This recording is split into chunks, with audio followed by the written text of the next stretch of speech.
Juan capítulo 17, versículo 6 dice: he manifestado tu nombre a los hombres que del mundo me diste. Tuyos eran y me los diste y han guardado tu palabra y ahora han conocido que todas las cosas proceden de ti. Todas las cosas que me has dado proceden de ti.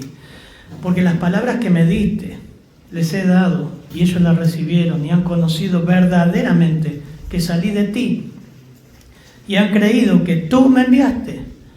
Yo ruego por ellos, no ruego por el mundo, sino por los que me diste, porque tuyos son, y todo lo mío es tuyo y lo tuyo es mío, y he sido glorificado en ellos.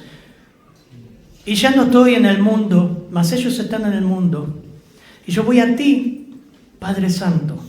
Lo que me has dado, guárdalos en tu nombre, para que sean uno, así como nosotros. Cuando estaba con ellos en el mundo, yo los guardaba en tu nombre, a los que me diste. Yo los guardé, y ninguno de ellos se perdió, sino el hijo de perdición, para que la escritura se cumpliese. Pero ahora voy a ti, y hablo esto en el mundo, para que tengan mi gozo cumplido en sí mismos. Yo les he dado tu palabra, y el mundo los aborreció, porque no son del mundo, como tampoco yo soy del mundo. No ruego que los quites del mundo, sino que los guardes del mal. No son del mundo, como tampoco yo soy del mundo. Santifícalos en tu verdad, tu palabra es verdad. Como tú me enviaste al mundo, así yo los he enviado al mundo. Y por ellos yo me santifico a mí mismo, para que también ellos sean santificados en la verdad. Padre, qué texto, Señor, tan precioso, Juan 17. La oración más intensa, Señor, tuya. La oración donde más oraste por los discípulos y por nosotros. Señor, acá hay nuevamente alguien de barro, Señor, hablando tu palabra. Que no se fijen en mí, Señor, que se fijen en tu palabra. Pero tengo el privilegio, el honor inmerecido de darla. Obra, Señor. Tu espíritu se mueva y obra en cada corazón. De los que están acá y los que están viendo este mensaje.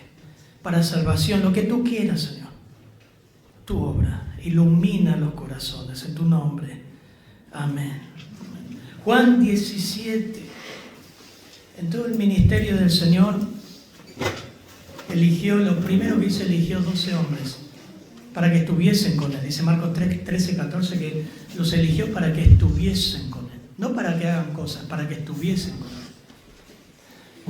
Realizó un montón de milagros, sanidades. Juan 21, hoy lee Flor, ¿no? Mira, Juan 21, cuando termina Juan 25, miren lo que dice Juan 21, 25. El Señor hizo un montón de cosas. Miren lo que dice Flor, lo de Juan 21, 25. ¿Se escucha?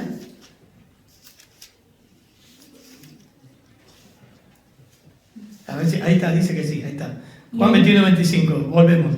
¿Y hay también otras muchas cosas que hizo Jesús, las cuales si se escribieran una por una, pienso que ni aún en el mundo cabrían los libros que se habrían de escribir. ¡Wow!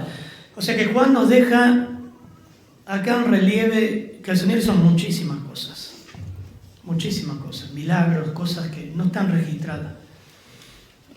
Está poniendo una metáfora, está haciendo una exageración. Hizo un montón de cosas.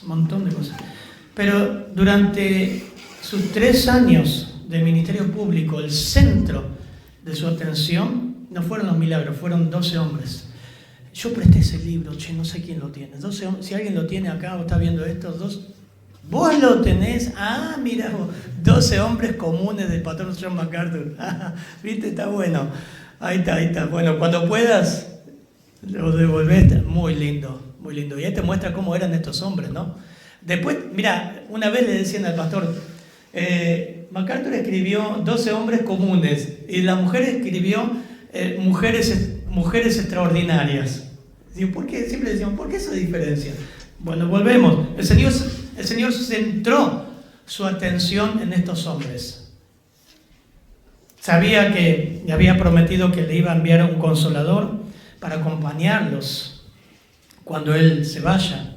Y ahora dedica la mayor parte de esta oración a los discípulos. Miren, de los 26 versículos del capítulo 17, 6 ya lo vimos, pero 14 se centran específicamente en los discípulos. 14, 21 en total, el resto habla de nosotros, de lo que habríamos de creer a través del testimonio de ellos, que nos llegó el Evangelio. Está orando por los discípulos, es la oración de los discípulos. Así que vamos a ver los componentes de la oración de Jesús por los discípulos. En primer lugar, miren el versículo 6, acompáñenme. Ahora prenden la calefacción otra vez, cuando puedan. Prenden otra vez. Ahí está el termostato humano. Ahí va. He manifestado tu nombre a los hombres que del mundo me diste. Y hace 3 descripciones. En primer lugar, dentro de esos componentes vemos la descripción de los discípulos. 3 descripciones. ¿Me siguen? No están dormidos, ¿no? Miren. Tuyos eran, me lo diste y han guardado tu palabra. 3 descripciones hace este texto. Tuyos eran. Y Jesús va a estar hablando ahí en primer lugar en esta descripción con mucha fuerza. Hay un gran énfasis al decir tuyos eran. Había y hay una relación especial entre el Padre y los que responderían con fe al Hijo de Dios. ¿De quiénes eran los discípulos? Volvemos, pregunta retórica, ¿no? Lo vamos a ver en el inductivo. De Dios. ¿A quién se los dio? Al Hijo. Jesús afirma con fuerza que desde antes de su conversión, los discípulos ya pertenecían a Dios. ¿Cómo es eso, pastor? No sé, lo dice la Biblia. Si usted tiene problema con esto, tiene problema con la Biblia, porque lo dice. Versículo 2 lo dice ya. ¿Se acuerdan que lo vimos el domingo pasado? Como les he dado potestad sobre toda carne, le has dado potestad sobre toda carne, hablando del Hijo, para que dé vida eterna a los que le diste. Los discípulos. Hay ejemplos. Otoniel recién compartía de compartir el Evangelio en Posadas, en San Miguel, en todos lados. Hay pueblo, hermanos. Hay pueblo que el Señor tiene para que van a creer. ¿Quiénes son? No tengo la menor idea. Pero la Biblia dice en Hechos 18:10 esta gran verdad también. Cuando Pablo va a Corinto a predicar, dice, pues yo estoy contigo, le dice el Señor. Ninguno pondrá tu mano sobre ti, la mano para hacerte mal. Yo tengo mucho pueblo en esta ciudad. Recién Otoniel dijo casi la misma frase. Hay mucho pueblo ahí. Y seguramente. Y se detuvo allí 1 año y 6 meses enseñándoles la palabra de Dios. Él enseñó, él predicó. Dios tenía gente para salvar. Por eso siempre decimos que va a haber victoria en el evangelismo. Porque no depende de nosotros, de Dios. Nosotros abrimos la boca y damos el evangelio. Dios va a traer lo que Él quiere. Dios va a hacerlo. Efesios 1:3, porque estamos viendo la primera característica de los discípulos. Tuyos eran. En su oración el Señor está diciendo que ellos eran de Dios. Efesios 1:3 al 5, por favor. Efesios capítulo 1, versículo 3 al 5. Bendito sea el Dios y Padre de nuestro Señor Jesucristo, que nos bendijo con toda bendición espiritual en los lugares celestiales en Cristo, según nos escogió en Él antes de la fundación del mundo, para que fuésemos santos y sin mancha delante de Él, en amor, habiéndonos predestinado para ser adoptados hijos suyos por medio de Jesucristo, según el puro afecto de su voluntad. No debe haber ningún rechazo a esta verdad, porque sería un rechazo a la palabra de Dios. No trate de razonarla, pero dice que nos escogió en Él antes que el mundo fuese. Tuyos eran. Segunda característica. Segunda, indica que el Padre también se los dio. Tuyos eran y me los diste. Versículo 6 estamos viendo. Como explicamos el domingo pasado, el Padre se los dio al Hijo como un regalo de amor. Es precioso esta verdad. El Padre entregó a los discípulos como un regalo de amor al Hijo. quien nos salvó, dice 2 Timoteo 1:9, y llamó con llamamiento santo, no conforme a nuestras obras, sino según el propósito suyo y la gracia que nos fue dada en Cristo. Tercera, tuyos eran, me los diste, dice el Señor, está hablando del Padre, dice, y han guardado, ¿qué cosa? Tu palabra, han guardado el logos, han guardado tu palabra. Ese guardado, me gusta ese verbo porque es tereo, lo vimos ya una vez. Tereo es fijar la vista en la palabra, fijar la vista en la palabra. Habla de una obediencia, no habla de una obra meritoria, sino como un resultado. Es una persona que cuando conoce el Evangelio, como vimos ayer, ama a Dios, empieza a leer la palabra. No lo tenés que forzar, busca la palabra, ama la palabra. En el Nuevo Testamento une inseparablemente la fe y la obediencia. También, como vimos, una señal segura de amor en Cristo. Ama, tuyos eran, me lo diste y han guardado tu palabra. Hermosa oración que empieza describiendo a los discípulos. Pero, ¿cuáles son las razones por las cuales el Padre debería oír? ¿Por qué debería oír esta oración del Hijo? Miren versículos 7, por favor, y 8 de Juan 17. Vemos las razones también, componentes de la oración del Señor por los discípulos. Las razones de la eficacia de esta oración. Miren lo que dice versículos 7 y 8. Ahora han conocido que todas las cosas que me has dado proceden de ti, porque las palabras que me diste les he dado, y ellos las recibieron, y han conocido verdaderamente que salí de ti, y han creído que tú me enviaste. Está fijándome por las dudas 8 veces. 8 veces aparece de ti, de ti, de ti, de ti, de ti. Proceden de ti. 8 veces en todo este pasaje. Algo interesante, ¿no? Pero la primera razón de que esta oración sería eficaz es que, dice el versículo 7, ahora han conocido que todas las cosas que me has dado proceden de ti. La primera razón es que ellos creyeron. ¿Y ellos creyeron en qué? Creyeron en su persona. Lo primero que creyeron ellos fue en su persona. Porque nosotros vemos que en un momento más, ahí nomás dando la vuelta, los discípulos se van. No queda, solamente queda Juan, no queda ninguno. Todos huyen.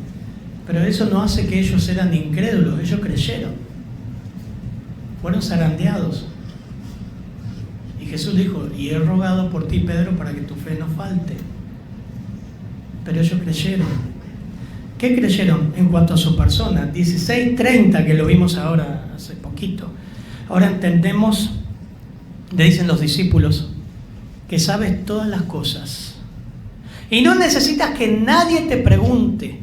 Por eso creemos que ha salido de Dios. Ellos creyeron en su persona.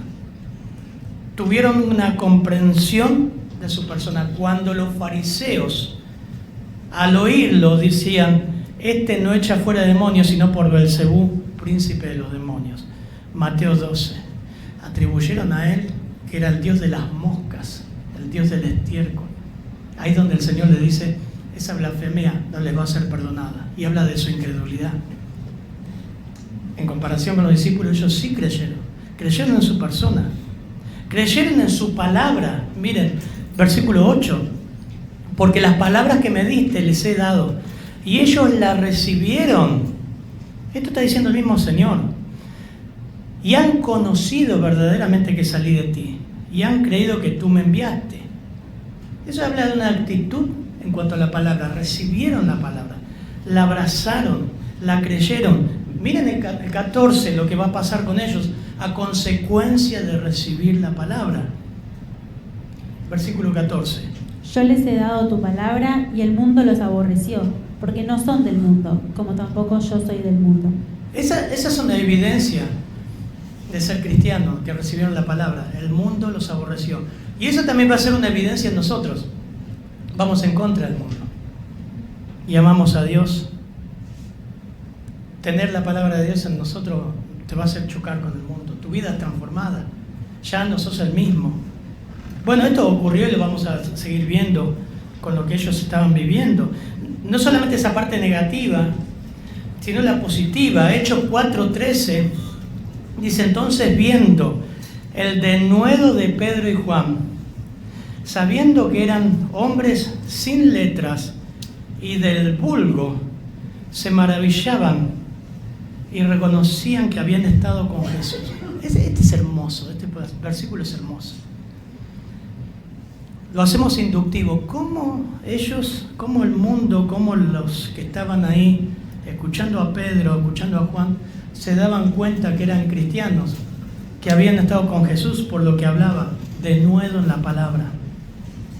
A veces pensamos que la llenura del Espíritu, saltar un fuego, ¿no? Alabar más fuerte, esta iglesia le falta el Espíritu, pero realmente son personas que hablan bien el Evangelio, hablan la palabra, la transmiten, se estudian la Biblia, indagan, se humillan.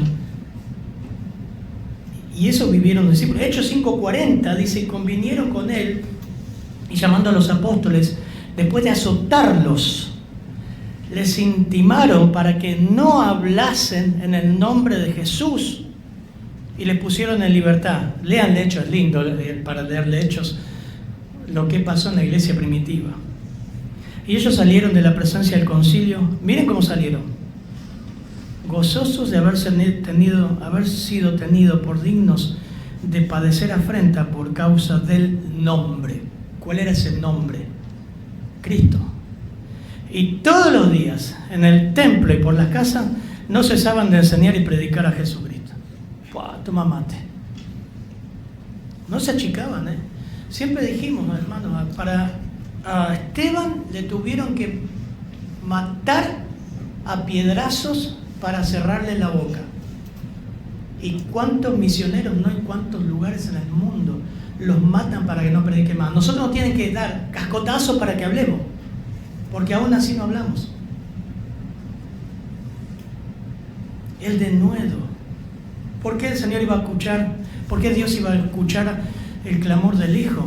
Porque ellos creyeron en su persona, creyeron en su palabra y creyeron su procedencia, y han conocido y han creído, versículo 8, que yo vine de ti. Ellos sabían que era el Hijo de Dios, sabían que era el Mesías, sabían quién era y de dónde venía. Pero lo que más me interesa ahora, versículo 9, ¿lo podemos leer? Versículo 9, por favor. Yo ruego por ellos, no ruego por el mundo, sino por los que me diste, porque tuyos son. Mira, en segundo lugar, no solamente ellos creyeron su persona, su palabra, su procedencia, sino que ellos le pertenecían. Vuelve a asegurar al Señor. No es que yo lo repito, lo dice el versículo. Yo ruego por ellos. Y es contundente acá. No ruego por quién. No estoy hablando. Yo no ruego por el mundo. El mundo es perverso. Yo ruego por los que me diste. ¿Por qué ruego por los que me diste? Porque son tuyos. Y me los diste. Y todo lo mío es tuyo. Y lo tuyo es mío. Y he sido glorificado por ellos. No rogaba por el mundo. No estamos diciendo que Dios no ame el mundo. La gracia común de Dios se manifiesta. Dios hace salir sol sobre buenos y malos. Se manifiesta, ¿no? Pero es diferente el amor por los suyos, por sus escogidos, por su pueblo, por su iglesia, por los apóstoles. El mundo, hay un pasaje en Marcos 10:21, siempre me llamó la atención, con el joven rico. Dice: entonces Jesús, mirándole, le amó y le dijo: una cosa te falta, anda y vende todo lo que tienes y dalo a los pobres y tendrás tesoro en el cielo. Y ven y sígueme tomando tu cruz. Pero él, afligido por esta palabra, se fue triste, porque tenía mucha posesión. ¿Se acuerdan, no? Me llama la atención esa frase: mirándole, le amó. O sea, paréntesis, me gustan hacer los paréntesis chiquitos. Si una persona te rechaza a Cristo, no sea como Pedro y Juan y dice: bueno, que el fuego de Dios descienda y los destruya, te vas al infierno. Seguí orando. Seguimos orando por mi mamá, seguimos orando por tu familiar, por tu hermano. Y seguimos orando. No es odiarlo, porque dice que mirándole le amó. Yo no sé qué pasó con ese joven, la Biblia no dice nada. ¿Y qué sabes si a través del testimonio de los apóstoles, a lo largo de la historia del libro de los Hechos de la iglesia, ese joven se convirtió? No sabemos. Pero hasta Judas estuvo al lado del Señor hasta el último momento y le dio la oportunidad, ¿no? Ahora lo vamos a ver. Ruega por los pecadores también que se arrepientan, pero la obra intercesora de Cristo como sumo sacerdote es por sus escogidos. Su atención estaba centrada en los que el Padre le había entregado, por quien estaba a punto de morir por expiación. ¿Por qué estaba tan centrado en los discípulos? Versículo 9 termina, porque son tuyos, nuevamente. Porque son tuyos. Porque los 11 pertenecían a Dios. Como discípulos, todos los creyentes pertenecen al Padre. Habiendo sido adoptados, esa doctrina me encanta en Efesios. Fuimos adoptados en su familia por medio de su Hijo. Están sellados, limpios por la obra del Espíritu. Mira vos, adoptado. Yo a veces veo ¿vieron que ahora se usa, todos estos estrellas de televisión, famosos, no adoptan, ellos hacen algo, inseminan, tienen hijos con alguien, no me acuerdo cómo se llama, pero son todos rubios, blancos, platinados, ellos eligen cómo va a ser el hijo, ¿no? ¿Vieron el hijo de Marley, de todos ellos? ¿Vieron? ¿Les llamó la atención eso? Parece un muñeco, hecho genéticamente. Ahora, vos pensá, mirá el que tenés al lado, miralo. Qué lindo que es, ¿no? Y vos decís, a él lo adoptó. Adoptó borrachos, prostitutas, homosexuales, ladrones, asesinos. Podemos seguir, como decía Pablo de Corintio, ¿no? La nómina de los que eran los miembros de Corinto. ¡Wow! ¿Te adoptó a vos? Mirá qué ternurita. Malos, como vimos ayer, abajo de la barrera de pecado, ¿no? Toda esa gente que llega a Cristo la adopta. Así. Si cree en Cristo y se arrepiente, ¿no? Nos adoptó. Hermosa la doctrina, la adopción, toda la doctrina. Martín Lutero dijo de este pasaje, dice, y todo lo mío es tuyo y lo tuyo es mío y he sido glorificado en ello, versículo 10. Dice, todos podemos decir que todo lo nuestro es de Dios, ¿verdad? Sí. Pero esto es mucho mayor. Él da la vuelta y dice, todo lo tuyo es mío. Esto no lo puede afirmar ante Dios ninguna criatura, ninguno de nosotros. La expresión todo lo tuyo es mío no excluye nada. Si todas las cosas son tuyas, entonces la deidad eterna también es suya. De otra forma no podría ni se atrevería a usar esta expresión. Deidad pura. Cristo es Dios. Versículo 10 está diciendo, soy Dios. Yo y el Padre, uno somos. Por eso el Evangelio de Juan es netamente teológico, evangelístico. Por eso se convirtió acá Eduardo, hace muchos años, diácono de los testigos de Jehová, con el Evangelio de Juan. Ojalá se convierta otro mormón testigo de Jehová. Y ahora está en el cielo. Gracias a Dios. Él empezó a leer, tengo todos los libros ahí, todos los cuadernos, todo lo que anotó, y de este versículo, se lo puedo mostrar ahí. Hermoso. Y hace dos peticiones, versículo 11 al 19. Dice, por los discípulos. Ahora se centra en la oración, dice, ya no estoy en el mundo, y ya no estoy en el mundo, mas estos están en el mundo, y yo voy a ti, Padre Santo, a lo que me has dado, guárdalos en tu nombre, para que sean uno, así como nosotros. Cuando estaba con ellos en el mundo, yo los guardaba en tu nombre. A lo que me diste, y yo los guardé. Vamos hasta el 15, hasta el 16. Y yo los guardé, y ninguno de ellos se perdió, sino el hijo de perdición, para que la escritura se cumpliese. Pero ahora voy a ti, y hablo esto en el mundo, para que tengan mi gozo cumplido en sí mismos. Yo les he dado tu palabra, y el mundo los aborreció. ¿La causa? Porque no son del mundo, como tampoco yo soy del mundo. No ruego que los quites del mundo, sino que los guarde del mal. No son del mundo, como tampoco yo soy del mundo. El título Padre Santo solo aparece acá, en el Nuevo Testamento. Aparece muchas veces en el Antiguo Testamento. En Levítico 11:44 dice: porque yo soy Jehová, vuestro Dios. Vosotros, por tanto, os santificaréis y seréis santos, porque yo soy santo. Está vinculando su santidad y está de acuerdo con el deseo de Jesús para sus discípulos. Es una petición que hace al Padre de que guarde a sus discípulos de acuerdo a su carácter santo y atributo. Y esta petición abarca a todos los creyentes, nos abarca a nosotros también, hermano. Nos abarca a nosotros. Ese guardar, ¿qué significa? Les leo lo que dijo un autor. Significa guardar todo. Guardarlos de alejarse, guardarlos de malas doctrinas, guardarlos de que los venza la pena, la tribulación o el sufrimiento, como vimos en el Salmo 23.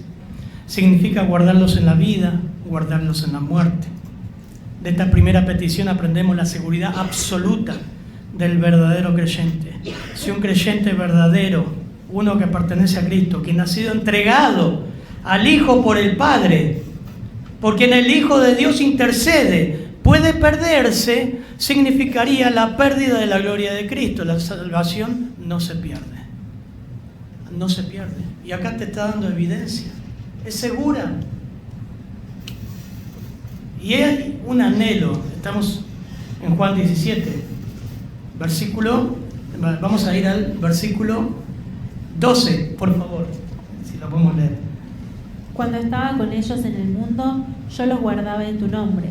A los que me diste, yo los guardé, y ninguno de ellos se perdió, sino el hijo de perdición, para que la escritura se cumpliese. Y el 11 dice: yo ya no estoy en el mundo, ya como el Señor ya está en el cielo, ya se ve en el cielo, habiendo pasado la cruz.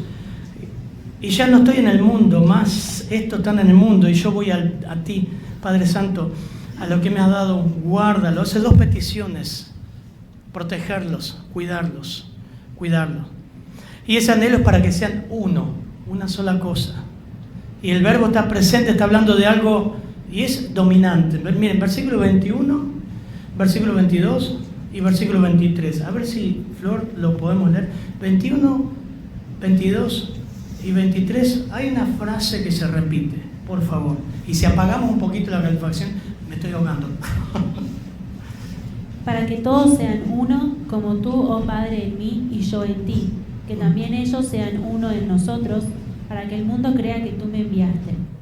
La gloria que me diste yo les he dado, para que sean uno, así como nosotros somos uno.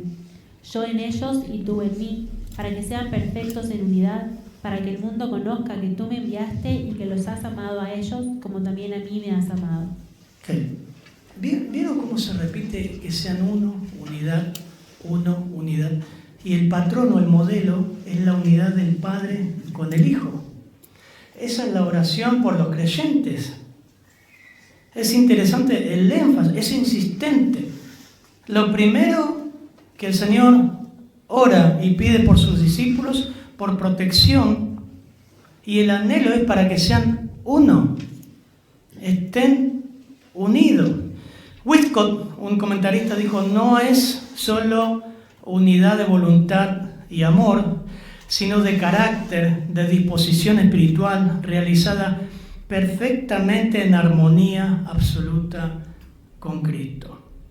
No ora para que las denominaciones sean uno. No está hablando de eso.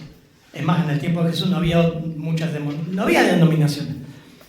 Está hablando de una unidad. El significado es que sean uno, en posición frente al mundo. Sean uno para que permanezcan unidos en amor. Sean uno en defensa de la verdad, así como el Padre y el Hijo constantemente. Pablo lo dijo. Solícitos en guardar la unidad del Espíritu en el vínculo de la paz. Un cuerpo, un espíritu, como fuiste también llamados en una misma esperanza de vocación, un Señor, una fe, un bautismo, un Dios, un Padre de todos, cual es sobre todo, por todo y en todo. Habla muchísimos. ¿Dónde está esa unidad? Después de hacer un juego, de compartir, decir, bueno, vamos a hacer algo para que la iglesia esté más unida. No, estás unido cuando conoces a Cristo. Es espiritual.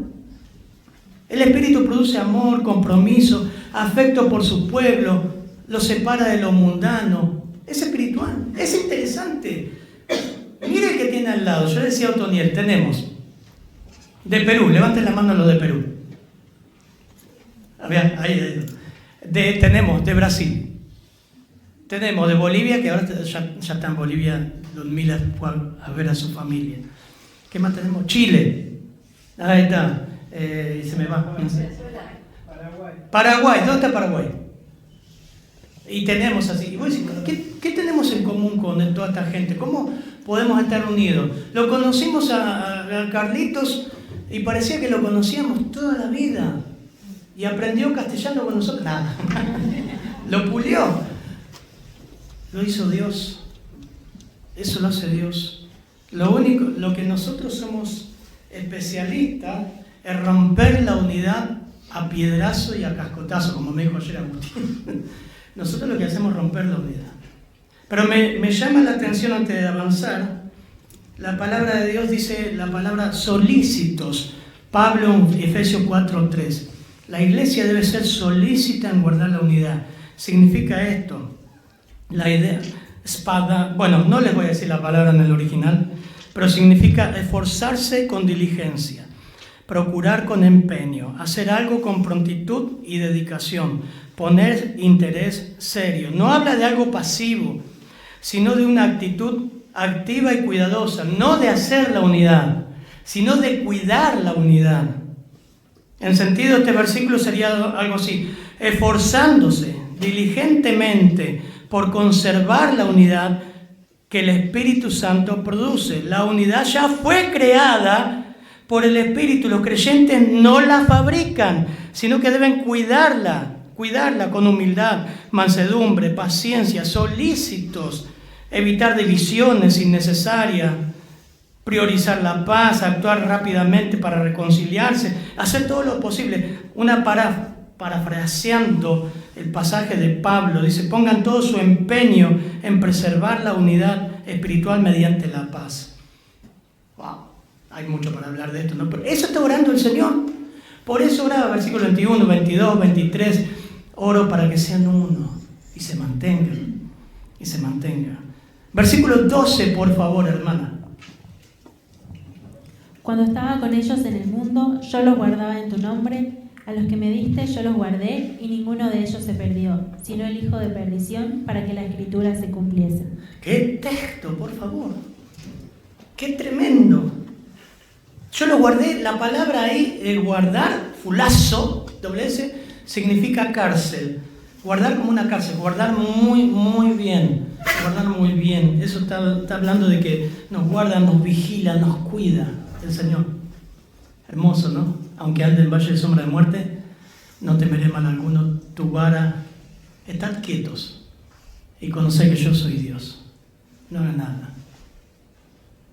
Pero qué interesante lo de Judas. Sino el hijo de perdición, dice, para que se cumpliese, para que la escritura se cumpliese. Todo el tiempo el Señor supo que Judas era un falso cristiano, un falso discípulo. Todo el tiempo. No lo tomó por sorpresa. Interesante lo que dice el texto. Todo ocurrió para que las escrituras se cumplan. Y porque te rompe la cabeza este texto, ¿no? Y Judas era responsable de sus acciones. Porque si todo ocurrió para que las escrituras se cumpliesen, ¿Judas no fue responsable? No, sí fue responsable. Leon Morris dijo: la referencia al cumplimiento de las escrituras resalta el propósito divino. No quiere decir que Judas fuera un autómata. Era una persona responsable y actuó en libertad. Pero Dios aún así usó las malas obras de este hombre para llevar a cabo su propósito. Interesante, ¿no? Hay una combinación entre las voluntades divinas y humanas.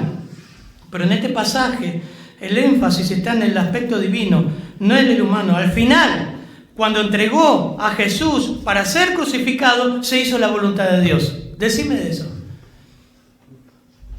pero Judas fue responsable. Eso dice. Pero ahora, versículo 13, voy a ti y hablo esto en el mundo para que tengan mi gozo cumplido en sí mismo.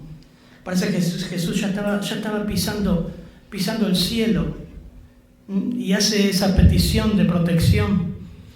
Pero el gozo de Jesús brotaba de una conciencia de haber obedecido la voluntad de Dios, la voluntad del Padre en cada paso de su misión.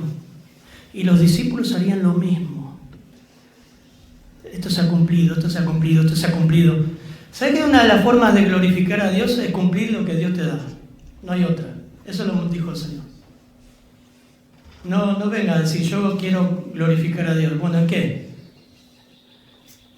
Cumplir tu ministerio. Sos permanente. Te humillás, haces lo que Dios quiere. O haces tus planes. Yo les he dado tu palabra, versículo 14, y el mundo los aborreció, porque no son del mundo, como tampoco yo soy del mundo. No ruego que los quites del mundo, sino que los guarde del mal. No son del mundo, como tampoco yo soy del mundo. Por haberse identificado con Jesús y haber guardado la palabra, el mundo los aborreció. El mundo los odió. ¿Por qué? Porque no son del mundo. ¿Cuál es la razón que el mundo rechaza al cristiano? Porque no son de su propiedad. Cuando vos ves que dicen, no, pero es un cristiano mundano, no son de Dios. Porque si son de Dios, el mundo los rechaza. ¿Capito? Es evidente. No améis al mundo, aunque hay un imperativo en 1 Juan 2:15, ni las cosas que están en el mundo. Si alguno ama al mundo, el amor del Padre no está en él. Porque todo lo que hay en el mundo, la pasión de la carne, la pasión de los ojos, la arrogancia de la vida, no proviene del Padre, sino del mundo. Y el mundo pasa, y también sus pasiones, pero el que hace la voluntad de Dios permanece para siempre. Quizás hasta ahora viniste haciéndolo y ahora te diste cuenta. Yo amaba al mundo. Ahora amo a Cristo. El mundo no tiene nada para ofrecerme. La pasión de la carne, la pasión de los ojos, la arrogancia de la vida, eso no era de Dios. Y te diste cuenta ahora, amén. Amén. ¿Cuánto le llegó la ficha esta hace poco? Bueno, no me mientan porque pasaron por el bautismo, el mando al frente, pero pasó. Te diste cuenta que eso no daba ningún resultado. No ruego que los quites del mundo, sino que los guardes del mal, versículo 15. Otra vez, identidad, versículo 16. No son del mundo. Como tampoco yo soy del mundo. Identidad. No son del mundo. La única manera de cumplir la misión es plantarse bien en el medio del mundo, manifestándose en contra de todo el sistema. No te ruego que los saques del mundo. Y hay en la traducción Las Américas dice, sino que los guardes del maligno. ¿Vieron la palabra mal? Las Américas traduce el maligno. ¿Quién es el maligno? Satanás. Y no hay nada más que quiera Satanás que mentirte, envolverte y hacerte desconfiar de Dios. Satanás usa eso, usa a los falsos maestros, usa a los lobos, usa personas usa para desanimar. Usó una serpiente, ¿se acuerdan ayer que lo vimos? Génesis 3:6. Usó una serpiente que la envolvió, metafóricamente hablando, a Eva, metafóricamente hablando que la envolvió, pero fue una serpiente. No sé cómo era el bicho antes de la maldición, pero le habló y le puso dudas de Dios. Con que Dios ha dicho, y después le larga, no morirás, no morirás. No te ruego lo saques del mundo. Vas a estar acá, hermano, hasta que el Señor venga. ¿Y qué vas a hacer? El mundo cada vez más perverso, más violento. Todo lo que pasa en las escuelas con los chicos, vos decís, ¿cómo puede ser? Y sí, siempre pasó y va a ir aumentando. A medida que se acerca la venida de Cristo, la maldad va a ir aumentando más. No tenemos que acostumbrarnos a eso. La maldad en los políticos, en la gente. No, y el Señor dice, no los voy a sacar del mundo. Obviamente en un momento nos va a sacar del mundo. Y creemos eso. Pero lo que está diciendo, guardarlos del maligno, de Satanás. No son del mundo, como yo tampoco soy del mundo. Hay una paráfrasis que dice, concede que estos discípulos no entren en el territorio de Satanás, porque no pertenecen, no somos posesión de Satanás, aunque él anda como león rugiente buscando a quien devorar. ¡Qué oración, por favor! ¡Qué oración! Así que la primera petición del Señor por los discípulos es protección, el cuidado del Padre en la vida de ellos, a fin de que conserven la unidad, que sean guardados del maligno. Y lo último, versículos 17 al 19. Santifícalos en tu verdad. Tu palabra es verdad. Como tú me enviaste al mundo, así yo los he enviado al mundo. Y por ellos yo me santifico a mí mismo, para que también ellos sean santificados en la verdad. Ora por protección de los discípulos. Ora por su iglesia. Ora por los que después habrían de creer a través de los discípulos. Ora que los guarde del mal. Ora que conserven la unidad. Pero también ora por la pureza santificadora en los discípulos. Santifícalos en tu verdad. ¿Cuál es la verdad? ¿Se acuerdan que Pilato le dijo al Señor, le respondió, le dijo, ¿qué es la verdad? Vamos a llegar ahí. Interesante esa frase de Pilato. ¿Qué es la verdad? El mundo todo es relativo. Tu verdad no es mi verdad. Acá está hablando de la palabra de Dios, la verdad. Santifícalos, es un imperativo, es una orden, es hacer santo, es separado. Señor, santifícalos. Y el medio es la palabra de Dios. Cuando el Señor en Juan 13 vimos que lava los pies, no me puedo correr, lava los pies de los discípulos, ¿se acuerdan? ¿Qué le dice Pedro? Prendelo nomás, que están muriendo, por favor. Prendelo. ¿Qué le dice Pedro cuando el Señor va con el lebrillo a lavar sus pies? ¿Tú no me lavarás los pies? ¿Están despiertos, hermano? Están con frío, ¿eh? Hacemos cabeza, tronco, rodilla, pie, ¿eh? No me lavarás los pies jamás. El Señor le respondió, Juan 13:10, el que está lavado no necesita sino lavarse los pies, pues está todo limpio. 2 puntos. Y vosotros estáis limpios. Punto, hay una coma ahí, aunque no todos. ¿Qué quiso decir? Como que hablaba entre líneas. ¿Quién es no todos? Judas. Pero miren esa frase. El que está lavado no necesita sino lavarse los pies. Habla de la expiación, habla de la salvación. Ya estás lavado por la sangre de Cristo, si has creído en el Evangelio, si te has humillado, te has arrepentido, has ido a Cristo. Pero el Señor dice, pero necesita lavarse los pies. Por la mugre. ¿La mugre de qué? De lo que caminas todos los días. Era como mi mamá cuando antiguamente se enceraba los pisos. No sé si los jóvenes no saben de eso, pero pasaba la máquina de enceradora y ponía los patines. ¿Alguien se acuerda de eso? Ponía los patines y entrábamos jugando con mi hermano. Me dice, se sacan los zapatos o lávense los pies afuera, entran descalzos. ¿Por qué? Porque me traen toda la mugre, el piso está encerado. Bueno, parece chistoso, pero lo que el Señor está diciendo acá, que necesitamos todos los días nos ensuciamos. Necesitamos confesar nuestras ofensas unos a otros, ir a Él en oración a confesar. Necesitan lavarse. Eso es el último punto. Ora para que seamos santificados. ¿Cómo lo haces? No vas a ir a tu casa ahora. El pastor dijo que me tengo que lavar los pies. No es eso, hermano. Es una metáfora. Tenés que leer la Biblia. Leer la Biblia. Estudiar la Biblia. Estar en los estudios inductivos. Eso habla mucho. Mira, los estados a veces, no quiero que te ofendas, pero a veces a mí me gusta poner los estados, ¿cómo se llama? De WhatsApp. Me gusta chiste, foto, el trabajo, ¿no? Pero versículos, hermano. Hay gente incrédula que está mirando, ¿no? Lo ven todo. Para mí es un trampolín para predicar el Evangelio con los clientes. ¿Me explicás lo que pusiste el otro día? Sí, te explico. Y ahí, cuando vos ves un creyente que nunca pone nada, pero nada de la Biblia, ¿viste? Hay un pastor que dice que estaba en Londres, Ricardo Daglio, que ya volvió. Él siempre decía, lee tu Biblia, lee tu Biblia, lee tu Biblia. Pero no para memorizarla, para que afecte nuestra vida. Afecte nuestra vida. Tu palabra es verdad, significa y certifica exactitud. de la palabra, sin ninguna excepción de ella. La prenda santa de la palabra no tiene remiendos, no tiene roturas de error, no tiene errores que hoy deban coserse.